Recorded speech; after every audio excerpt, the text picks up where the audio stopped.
Esteban Urreiztieta, subdirector del Mundo. ¿Cómo estás, Esteban? ¿Qué tal? ¿Qué tal, Albert? Muy buenas tardes. Encantado de saludarte. ¿Los 6 millones que sacó fueron a las arcas del Estado o a sus bolsillos?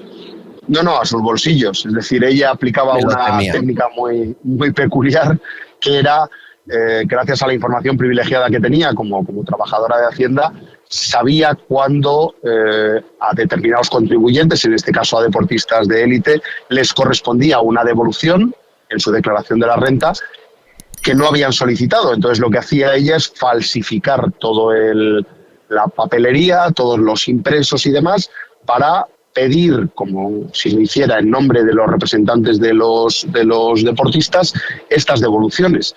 Como digo, la idea estaba, bueno, desde luego era muy ingeniosa, era un dinero que le correspondía a estos contribuyentes que no habían pedido, y muchos de ellos además ya ni siquiera estaban en territorio nacional, por lo tanto no se daban cuenta ni que tenían derecho a ello, pero finalmente los controles internos de la agencia tributaria lo detectaron, la pillaron, y ahora, como bien dices, el Tribunal Superior ha aumentado su pena a 6 años.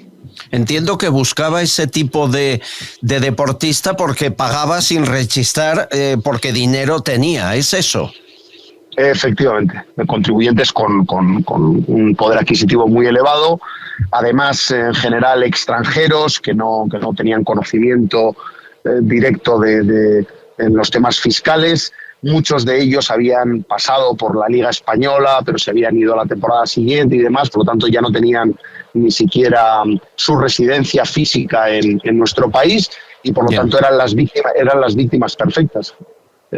Como digo, personas que tenían derecho a devoluciones importantes de Hacienda, que no, además ella calculaba cuándo iba a vencer el plazo, a través de un despacho que tenía, con el que se coordinaba, solicitaba esa devolución falsificando la identidad de los contribuyentes, y bueno, con esta operación llegó a desfalcar, pues eso, más de 6 millones de euros. Bueno, digamos el nombre de los sinvergüenzas. Los abogados son Julio Lapausa, Manuel Val y Juan Ignacio Torrontegui, 8 años de cárcel, y la inspectora de Hacienda, Leonor Sánchez Caballero. Hay aquí, tú sabes más de fútbol, Ricardo, en el Real Madrid, Nuri Sahin le sacaron 1.200.000.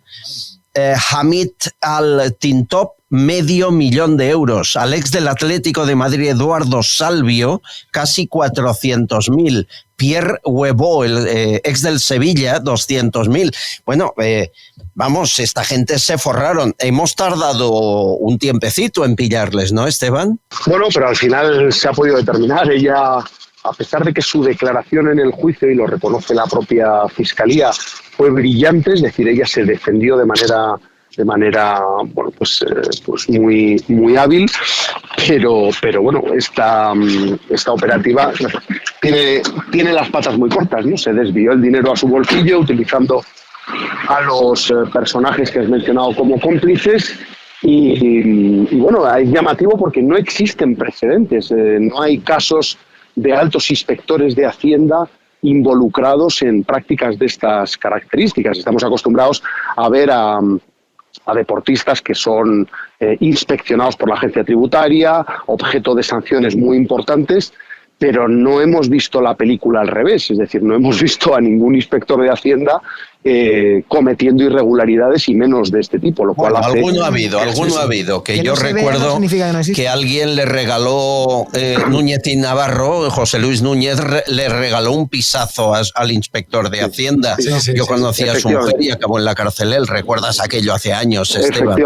Efectivamente. Pero es verdad que muy pocos casos. Bueno, un abrazo fuerte y te leemos en El Mundo. Cuídate, compañero. Un fuerte abrazo, Albert. Gracias.